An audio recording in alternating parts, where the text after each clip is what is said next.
Bakit ayaw ng maraming Pilipino kay Sara Duterte? Narito ang ilang mga katangian at isyo na madalas nagiging sentro ng kritisismo laban kay Vice Presidente Sara Duterte. Isa, isyo sa paggamit ng confidential funds. Isa ito sa pinakamalaking pinagmulan ng batikos sa kanya.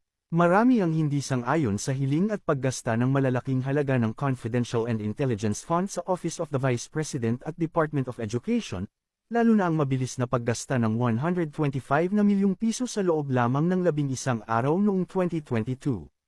Dalawa, estilo ng pamumuno at temperamento. Madalas siyang punahin sa kanyang kamay na bakal na imahe.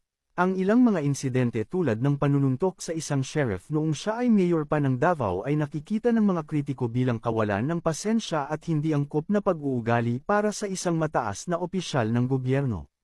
Tatlo, pag-iwas sa mga debate at media scrutiny. Noong panahon ng kampanya, kapansin-pansin ang kanyang hindi pagdalo sa mga pampublikong debate. Para sa ilang botante, ito ay senyales ng pag-iwas sa mahihirap na tanong at kawalan ng transparency sa kanyang mga plano para sa bansa. 4. Pananahimik sa mga isyu sa West Philippine Sea. Binabatikos din siya ng ilang sektor dahil sa kanyang pananahimik o kawalan ng malinaw na tindig laban sa agresyon ng China sa West Philippine Sea. Inihahambing ito ng mga kritiko sa pulisya ng kanyang ama na si dating Pangulong Rodrigo Duterte, na nakikita nilang masyadong malambot sa China. 5. Pamamalakad sa sektor ng edukasyon.